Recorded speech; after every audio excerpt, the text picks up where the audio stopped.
After sharing my podcast, Inspirations with Dr. Gennie, I began wondering if I would hear from any of the little stars shining brightly out there as our keepers, who had a story to share.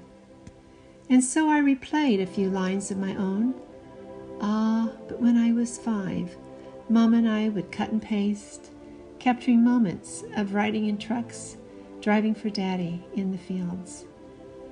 Now I have come to realize Mama lived to be the keeper of the imagination. Mama was able to cash in on the golden opportunities in life when I gave birth to my daughter, making Mama Colorado Grandma. In 2000, I created a drawing in honor of Colorado Grandma.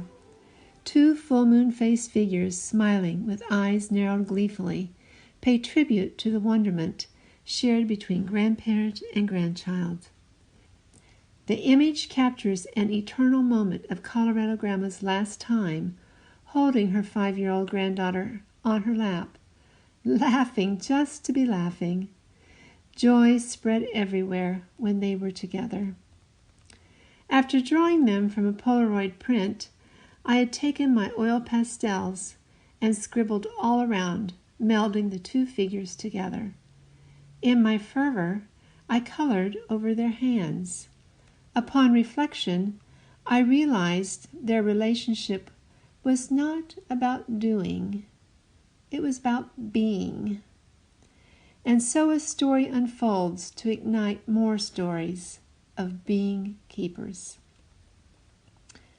I am thankful for this little star, Sofia, whose creativity abounds. We hear her mother's voice.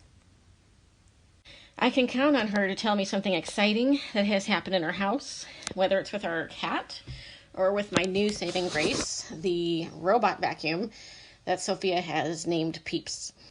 So it's not surprising that Sofia has a clay castle that she created, kept in a safe place, in her mama's china cabinet, to be brought out for sharing and storytelling. Castle artist statement. I made the castle because I love working with clay, and I also love being creative with clay. I feel like the base of the castle fits with it because there is a stone sidewalk that leads through the door. I made the castle out of clay, paint, and, including the base, cardboard. I made the inside of the castle purple because I feel like it would fit the outside color perfectly, and I wanted to be creative. It was kind of hard to trace the clay from my template, though. I feel like my art has some interesting parts, but definitely not in a bad way. I love my art because I feel like it is very abstract. I feel like its meaning is this: be proud even if it is not what you want. It is what you expected it to be. I also feel like if you were inside the castle, you could look up and see the stars. With stars lighting the way, I responded to the 3rd grade teacher to collaborate on a peace project she was working on in response to Martin Luther King's birthday. As she read aloud a book of stories about peace, listening with her students, I had offered up doodling with the children. Draw things that come to mind that make you feel peaceful. Upon reflecting on images and words, I asked the children to think about what came from their doodle that they could model, like a frozen statue. As peacemakers, I chose sculpting my polar bear, which I happened to have a picture of, to illustrate my body's position. And so they posed and photographed and cut their figures out and pasted them on their doodles, followed by an acrostic poem of something that brings them peace. At our Zoom during the stay-at-home time, as we revisited the artwork within a digital book, Sofia read her poem. I have an acrostic poem. My word is phoenix. Phoenixes are peaceful. They are in Harry Potter, and I like Harry Potter. On them they have gold, red, and orange, and they are my favorite colors. They are exactly my favorite bird. No other bird do I like as much. They have exotic colors, and I love them. My doodle artist statement.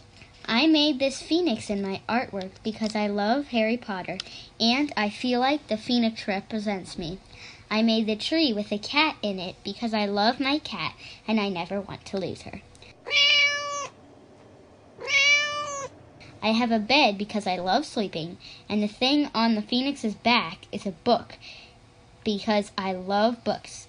I have another book right beside the tree and me. The things I used to make my art piece are watercolored pencils. Me in front of the tree was a photograph of me reaching upward. I loved making it because it made me feel very in touch, but also far away from the world, and I like that feeling. I feel like it means a lot to have made it, and it felt very relaxing when I made it. I feel very proud of myself.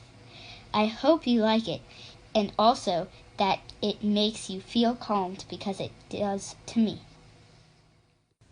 I am soothed by Sofia's words about her creative work. Makes me feel very in touch, but far away from the world. That makes me think of the fourth graders collaborating with the Columbia Civic Orchestra to create an animation to be projected on a pulled-down screen as the orchestra played music from Star Wars. A time travel machine had appeared in the art room, gifted by a friend. It seemed fitting to time travel with fourth grade, in and out of time, as they studied landforms and erosion throughout time, with their teacher during science. The collaboration with teachers, specialists, and musicians integrating the arts was the topic of conversation as the conductor introduced the project. It made me think of a quote by Houston Smith. By transcendence, I mean there is a perfect being which embodies all of the positive qualities that we experience in life: intelligence, compassion, creativity, the classical portrayal of beauty, truth, and goodness. All of these virtues that we experience are like fingers pointing to the moon being the transcendence. The fingers never reach the moon, but it is very important in pointing in the right direction.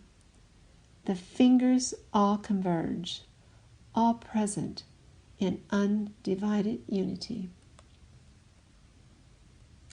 Sitting in the Missouri Theater as the orchestra plays, I see the moon rising above the mountain as it erodes over time. Moving beyond fear or doubt, animated by the fingers of fourth graders, working together beyond trust toward completion in harmony with beauty. We waited for the story arc to bring resolution as the audience listened to the sounds of undivided unity coming forth in a scene from Star Wars. And again, I hear Sofia's words. It made me feel very in touch, but also far away from the world. Which I learned from creating Coloradograma is a state of being, one of joy and harmony with love to share. And so we hear a mother's voice. The Two Birds song is a melody that I made up when Sofia was a baby to go along with a Mother Goose rhyme that I used to sing to her when she was a baby, and she's always liked it.